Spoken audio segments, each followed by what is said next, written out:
नमस्कार, मेरा नाम पिंटू सिंह यादव है और आप देखना शुरू कर चुके हैं भोजपुरी अरिमझिम। दोस्तों, भोजपुरी इंडस्ट्री के पावर स्टार के नाम से मशहूर पवन सिंह ने चुनाव लड़ने का जो दावा है वो ठोक दिया है। उन्होंने कहा है कि 2019 में ही हम चुनाव लड़ते।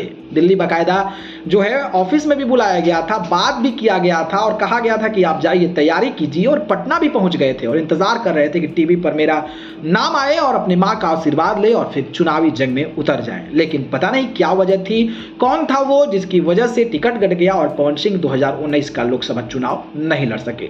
लेकिन पवन सिंह अब 2024 का लोकसभा चुनाव लड़ने की पूरा का पूरा मूड में है और जिस तरीके से वो इंटरव्यू दे रहे हैं उससे लगता है कि वो भारतीय जनता पार्टी से टिकट तो मांग रहे हैं, लेकिन अगर भारतीय जनता पार्टी टिकट नहीं देती है तो कहीं और से भी दावेदारी ठोक सकते हैं। जैसे नीतीश कुमार से मुलाकात किए, तेज प्रताप लेकर उन्होंने बात कहा कि काफी हमारे अच्छे भैया हैं, मित्र हैं, तो वहां से भी वो कहीं ना कहीं किस्मत आजमा सकते हैं। लेकिन आज के वीडियो में मैं आपको बात करने वाला हूं कि पवन सिंह की जो प्रायोरिटी है वो आरा लोकसभा सीट है। आरा लोकसभा सीट से फिलहाल आर.के. सिंह जो भारतीय जनता पार्टी के सांसद हैं और फिलहाल जो है वो एक कैबिनेट मंत्री हैं, उसके सामने पवन सिंह कितना टिक पाएंगे।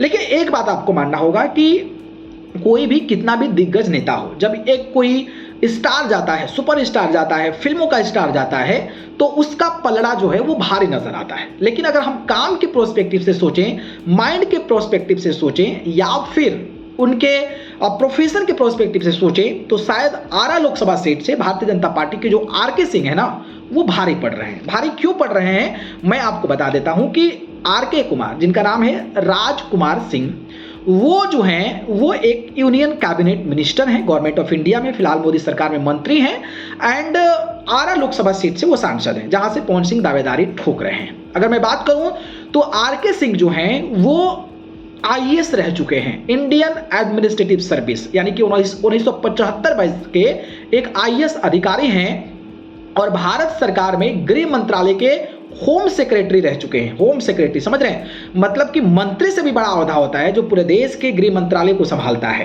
तो इतना बड़ा औहदा वाला व्यक्ति है। अगर पढ़ाई के मामले में बात किया जाए, सोच के मामले में बात किया जाए, परसेप्शन के मामले में बात किया जाए, तर्क वितर्क की बात किया जाए या फिर डिप्लोमेट लेवल पे बात किया जाए, तो आर.के. सिंह जो हैं वो कई गुना ज्यादा पवन सिंह से भारी हैं।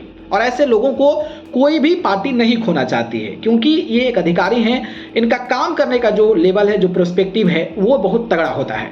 तो मुझे लगता है कि ऐसे मिनिस्टर्स को बीजेपी जो है वो कतई भी टिकट नहीं काटना चाहेगी। लेकिन यहाँ पर एक और तर्क आता है कि एक इनके पास राज्यसभा भेजने का भी ऑप्शन होता है। कई दफा ये मंत्री भी रह चुके हैं, दो बार से लगभग मंत्री हैं, तो शायद पवन सिंह को ये जिम्मेदारी मिल सकती है कि वहां से लोकसभा चुनाव लड़े। लेकिन अगर प्रोफेशनल लेवल पे बात करें तो शायद आर.के. सिंह भारी पड़ते नजर आ रहे हैं। बाकी आपको क्या लगता है? डीएम भी रह चुके हैं कई जिलों में, बिहार के सुपौली जिले में भी, तो ये इनका कद बहुत बड़ा है पढ़ाई के प्रोस्पेक्टिव से, और इनके सामने तो पवन सिंह कतई भी नहीं टिकते हैं। लेकिन पवन सिंह स्टार हैं तो इस प्रोस्पेक्टिव से वहां से टिकट दिया जा सकता है। बाकी आपको क्या लगता है, क्या आप सच में भारतीय जनता पार्टी आरा लोकसभा से टिकट देगी? अगर टिकट देगी तो आर.के. सिंह का क्या होगा ये हमें बताइएगा। बाकी कौन भारी पड़ रहा है आप लोगों की नजर में ये भी हमें बताइए। ठीक, धन्यवाद।